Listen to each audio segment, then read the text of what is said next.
Welcome to the Deep Dive. We're here to unpack the really key insights from a whole range of sources, basically giving you a shortcut to being properly informed. And today, we're diving into something we spend about a third of our lives doing. Yet, honestly, many of us treat it like a bit of a chore, right? A drag, maybe even a waste of time. We're talking about sleep. It really is remarkable, isn't it? How most people just overlook this absolutely fundamental process. It's Yeah. almost miraculous. You see so many ads for remedies, bills for sleep, but often it's our lifestyle choices. They're the real culprits. They profoundly dictate not just our sleep quality, but, our overall mind and body health. That's a really potent way to frame it. So if we want to kind of transform our understanding, where do we even start with this miraculous process? Our mission here in this deep dive is really to offer some aha moments to show you what sleep truly is, why it's frankly far more vital than we tend to realize, and crucially, how to optimize it. We'll use insights from modern science, sure, but also ancient wisdom, and even touch on some deeper, maybe spiritual dimensions of rest. Think of this as your shortcut to mastering your sleep for a profound impact on your entire life. Yeah, we often think of sleep as just passive, something we have to do. But what if it's actually one of the most active, vital parts of our day? Our sources suggest sleep isn't a drag at all. It's the body's essential time for repair, for Very healing. Exactly. It's like preventative medicine happening while you rest. And what's really insightful here is that scientists have actually pinpointed a critical window for this deep repair. They suggest the hours between, say, 8:00 p.m. and 12:00 a.m. are the most potent time for the body to heal itself. Wow, 8 to 12. Yeah. And so many people are completely oblivious to this, burning the candle at both ends, right? Which just leads to stress compounding day after day because the body isn't getting that crucial self-healing time it desperately needs. Think of it like recharging a battery. Like your cell phone, your whole internal system needs that nightly recharge to function at its best. And when we talk about optimizing function, well, the stakes are incredibly high for some people. I was genuinely surprised reading about professional football players treating sleep almost like a core part of their training, sometimes 12 hours a night, including an hour-long nap during the day. What makes sleep so critical for these sort of warriors on the field? Well, it gives them a huge competitive advantage. I mean, for players who put such immense physical and mental demands on their bodies, proper sleep is just key. Key for recovery, for healing from injuries, and for significantly enhancing both body and mind function. When the body and mind are truly rested, a person becomes more conscious, more aware. And our sources suggest, interestingly, their intuition is enhanced too. Imagine a whole team with a higher collective sense of intuition that could genuinely win the game. That makes complete sense. It really does. And, it makes me think about those times when even just one late night can throw off your whole week. The stakes for these athletes are just magnified massively. Contrast that with players who might be out partying late, wake up feeling off center, maybe a bit hungover. They're just not 100% ready for the game. Right. And their risk for things like head injuries is higher. Their playing years could even be limited.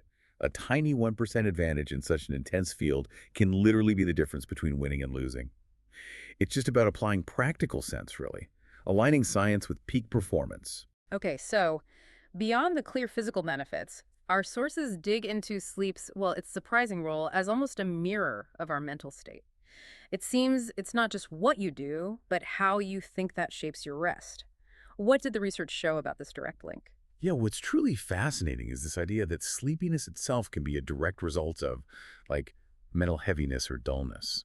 This makes the mind unclear and it sort of dissolves our sense consciousness. Our sources explain that our thoughts and activities before sleep directly impact its quality. It's quite direct. If you engage in wholesome activities, cultivate positive thoughts, your sleep tends to be wholesome and deeply restful. So conversely, if your mind is churning with, I don't know, hatred or cravings when you go to bed, that's going to lead straight to disturbed, unwholesome sleep. It's a direct reflection of your internal state. Wow. And this leads us to something really quite profound, sleeping meditation. Indeed. Many people see sleep as purely a physical thing, a necessity. But our sources describe it as an incredible doorway to the quantum field, potentially a way to access our true nature. Now, what they mean by quantum field here seems to be a deeper interconnected level of consciousness, a space of infinite potential you can access through profound awareness.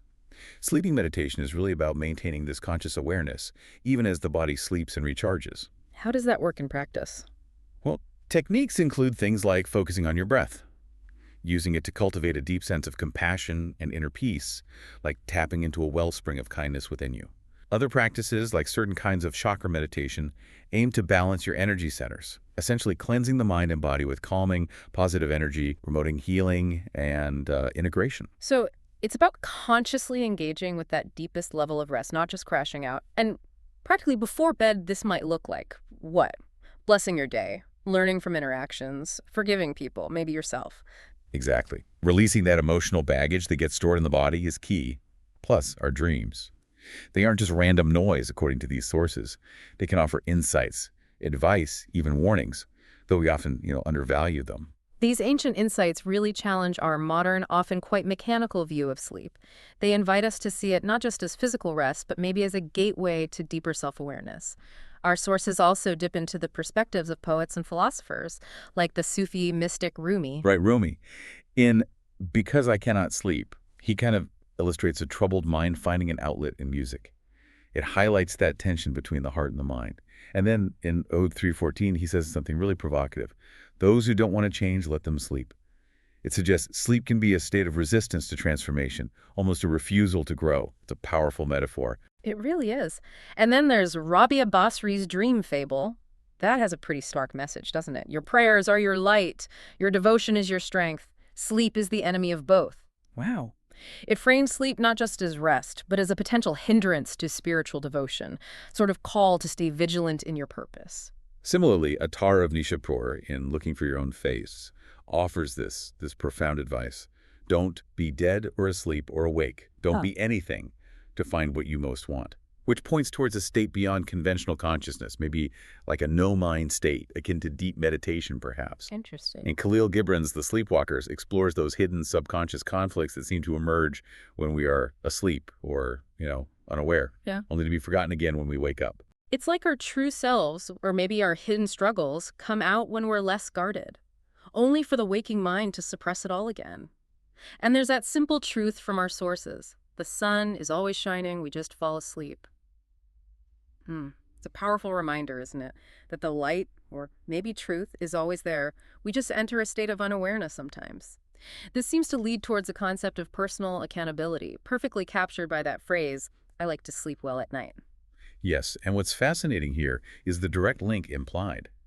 Our sources suggest that if a person considers, will this action allow me to sleep well tonight? And the answer is yes, they should follow it. If an action would likely lead to restlessness or nightmares, well, they should probably avoid it. It really emphasizes that our sleep quality is a direct reflection of our life, our ethics, how we're living. A truly wise person, they say, likes a good night's sleep because their life is fundamentally content and aligned. Okay, so given all these insights, let's pivot back a bit. For those struggling with, say, stress-related insomnia, how does meditation actually come into play as a mind-body therapy?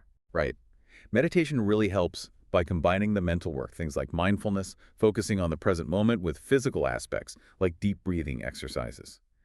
This kind of holistic approach aims to bring about overall relaxation. Crucially, it triggers a physical relaxation response. This directly counteracts the body's fight-or-flight stress response. It calms your breathing, slows your heart rate, and even changes brainwave patterns away from that agitated state that's just not conducive to sleep. That sounds incredibly practical. So it's not just about thinking calmer thoughts, it's actually engaging the body to achieve that calm. Our sources detail some mechanisms, right? Like slow diaphragmatic breathing, calming those stress pathways by reducing stress hormones. Exactly, and improving one's overall mental outlook. It can even help with better pain management, which, as you know, can be a huge barrier to sleep for many people. Yeah, absolutely. And there are various types of meditation mentioned that can help. You've got mindfulness, guided meditation, which often uses soothing imagery, like walking on a tropical beach or picturing your favorite peaceful place. Then there's Qigong, Tai Chi, yoga, and something called Yoga Nidra. Yoga Nidra. Yeah, it's often called yogic sleep. It sort of mimics sleep states, but allows for some conscious awareness to remain. Our sources also give some simple, actionable exercises you could do right before bed. Things like breath connection, where you visualize inhaling healing light, or a body scan, consciously releasing tension from head to feet, and even something called an energy exchange, mentally returning collected external energy and calling back your own inner energy, sort of recentering yourself. That's a really powerful set of tools. Now, the big question I guess a lot of people have, how do meditation and sleep actually compare? Are they interchangeable? Our sources seem to highlight both some notable similarities and maybe surprising differences. They definitely share similarities. Both restore the body and mind, reduce stress, enhance vitality. Both can improve memory, boost creativity, and they both lower heart rate and respiration. And interestingly, in deep states, both show an increase in those low-frequency delta waves in the brain. Okay, so similar brain activity in deep states, but what's the key difference, though? Alertness. That's the key. In meditation, you strive to maintain conscious awareness, even in deep relaxation. This allows you potentially to access what some call no-mind state, leading to clarity, peace, maybe even joy when you emerge. That's quite different from the dullness or grogginess you might sometimes feel after waking from sleep. It's a huge distinction, and here's where it gets really insightful, I thought. Our sources reveal that the body can actually receive, get this, 2 to 5 times deeper rest in deep meditation than in the deepest part of sleep. It's quite a claim. This could lead to a potentially deeper release of anxiety and mental fatigue through meditation, but, and this is important, they are not interchangeable. They're mutually enhancing. Good sleep aids meditation, and meditation enhances sleep quality. They work together. Right, not a replacement. No. And this brings up the question of catching up on sleep. Our sources are pretty clear. It's hard, really hard. One study found it takes 4 days of full sleep just to recover from losing 1 hour. A long-term sleep deficit is almost impossible to fully repay. So meditation is definitely not a replacement for lost sleep. Okay, so don't think you can just swap out sleep for meditation entirely, that's clear. But here's the intriguing finding you mentioned. Consistent daily meditators might genuinely need less sleep over time, but only once their sort of sleep account is balanced. That's the idea. Likely because meditation provides some similar restorative benefits, potentially making sleep more efficient or reducing the overall need slightly once the deficit is gone. And just briefly, on the flip side, what about risks associated with meditation? Are there any? Good question. Well, for most people, meditation for sleep poses no real risks. It's generally very safe. However, a small percentage might experience minor things like muscle soreness if they're not used to sitting still, maybe temporary disorientation, or sometimes a heightened awareness of negative feelings. This might be more relevant for those with pre-existing mental health conditions or a history of trauma. Our sources do stress that people with anxiety or panic disorders should be a bit careful with intense, deep breathing techniques. Maybe start gently. And anyone with epilepsy or serious heart disease should probably consult a doctor before starting any new intensive meditation practice. Just common sense, really. Okay, that makes sense. So, with all this incredible insight into the miracle of sleep and the power of meditation, how do we actually apply this? What are the practical strategies for getting optimal sleep? Let's start with the basics. Sleep hygiene and routine. Right. Consistency is absolute king here. Waking up and going to bed at roughly the same time every single day, yes, even on weekends, is crucial. It regulates your circadian rhythm, your body's internal clock. Even having consistent dinner times can help align your internal system. Dinner times, too. Interesting. Yeah. Also, getting sufficient daylight exposure during the day is important. But then, reducing blue light from screens, phones, TVs, tablets at night is critical. That blue light actively suppresses melatonin, the hormone your body needs to signal it's time for sleep. Our sources strongly recommend using blue light filters or just putting screens away. And what about what we put into our bodies? Caffeine, alcohol. Definitely key. Caffeine should be avoided for at least 6 and 8 hours before bed. So realistically, no caffeine after maybe 4 p.m. for most people. It's a stimulant, obviously. And alcohol. Well, it might make you feel drowsy initially, but it actually disrupts the deep, restorative stages of sleep later in the night. It can cause awakenings too. So that nightcap isn't really helping long-term sleep quality. Not for deep sleep, no. Regular exercise, on the other hand, definitely improves sleep quality and reduces the time it takes to fall asleep. But it's generally best to exercise during the day. You want those adrenaline and epinephrine levels to taper off well before bedtime. Okay. And establishing a wind-down routine. Highly encouraged. Yeah, a calming ritual before bed could be anything that works for you. Reading a physical book, taking a warm bath or shower, listening to relaxing music, meditating, or even just simply focusing on the sensation of your breath. That coolness on the inhale, the warmth on the exhale, helps quiet the mind chatter. And absolutely, putting your phone down, put it on silent, maybe even airplane mode, avoid the blue light and the potential disruptions. What about naps? Are they good or bad?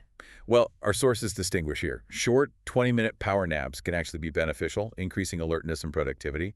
But longer naps, especially late in the day, can lead to that groggy feeling, sleep inertia, and they can definitely disrupt your nighttime sleep. So keep them short and earlier if you need one. Got it. And the bedroom environment itself? Oh, vital. Keep it cool, dark, and quiet. Minimize noise and light as much as possible. Maybe avoid having a clock. Visible clock watching just increases anxiety. And try to keep it tidy, clear out clutter. Your bedroom should really feel like a sanctuary just for sleep and intimacy. Makes sense, creating that dedicated space. Now, beyond routine, our diet plays a huge role, and you mentioned it's a two-way street. Exactly. Diet affects sleep, definitely. But lack of sleep also affects our food choices. Often makes us crave junk food more. When we look at foods that specifically help sleep, our sources consistently point to those rich in compounds that support relaxation and melatonin production. Right. Can you give us a few key examples and maybe explain why they're beneficial, rather than just rattling off a long list? Absolutely. So think about foods rich in tryptophan and melatonin. These are direct precursors to our sleep hormones. This includes things like fatty fish, like salmon or tuna, turkey, almonds, and even tart cherry juice seems particularly good. Tryptophan helps your body produce serotonin, which then gets converted into melatonin. The sleep hormone. Precisely. Then you have foods high in magnesium and calcium. Both are really crucial for muscle relaxation and nerve function. Things like almonds again, whole grains, warm milk, that old classic yogurt, and leafy greens like kale. Magnesium, for instance, helps activate the parasympathetic nervous system. That's your rest and digest system. Ah, okay. So it's about giving your body the actual building blocks it needs for relaxation and sleep. Are there other supportive foods? Or perhaps more importantly, things we should actively avoid close to bedtime? Yes, lots of others support sleep. Fruits like bananas and kiwis often come up. They have a good mix of sleep-promoting compounds. Oatmeal, sweet potatoes offer complex carbs, which can help too. Conversely, yeah, there are specific foods to avoid right before bed. Definitely steer clear of very acidic foods like tomato-based sauces, also high-fat or fried foods, and very spicy foods. These can all cause heartburn or indigestion, which obviously disrupts sleep. Right, lying down makes that worse. Exactly. And sugary drinks or energy drinks are a definite no-go. They're loaded with caffeine, taurine, things designed to promote alertness. Even black tea should generally be avoided in the evening due to its caffeine content. Herbal teas like chamomile are a much better bet. It's really clear that what we eat has this huge impact. And our sources explain why sleep deprivation messes with our food choices, too. It actually changes our hunger hormones, doesn't it? Increases ghrelin, the hunger hormone, and reduces GLP-1, which signals fullness. That's right. So you feel hungrier and less satisfied. This makes unhealthy, high-calorie food just seem far more appealing. And apparently, the brain's reward centers literally activate more strongly in response to junk food when you're tired. It's a biological drive. Wow. And it becomes a cycle, presumably. It can, yes. Chronic junk food consumption itself contributes to overall stress levels. It negatively impacts your gut microbiome, which we now know is closely linked to brain function via the brain-gut axis. Plus, it's associated with things like mental illness, depression, obesity, and sugar, leading to insulin resistance. All of these factors can then circle back and contribute significantly to ongoing sleep problems. So it really feeds itself. What's the general dietary advice then? The overall advice from our sources is really to focus on a high-quality diet in general. Something like the Mediterranean diet often gets mentioned: lots of fruits, vegetables, whole grains, healthy fats. Focus on complex carbs and fiber. And a key practical tip: try to finish any heavy meals at least 2-3 hours before you plan to go to bed. Give your digestion a chance to get started. What an incredible deep dive this has been. We've covered so much ground, from the basic physical benefits right through to philosophical insights, meditation, practical steps. It really does highlight that sleep is this miraculous built-in system for repair and restoration. And we just so often take it for granted, don't we? We've seen how deeply integrated it is with our overall health, our mental clarity, even potentially our spiritual well-being. Yeah. And I think the empowering part is that relatively simple, consistent changes, whether it's in our routine, our environment, our diet, they really can make a world of difference. It's about recognizing the profound impact of this daily reset and maybe treating sleep with the respect it actually deserves. Absolutely. And maybe to leave you, our listener, with a final thought to mull over. Consider this perspective from our sources. If you see sleeping as a hassle, you'll see that life is a hassle. It's a powerful mirror for our perception. So maybe try to embrace sleep as your best friend. See it as a consistent way to go back to the center of the hurricane, amidst life's challenges. It allows you to rest, restore, and genuinely gain a profound advantage in your daily living.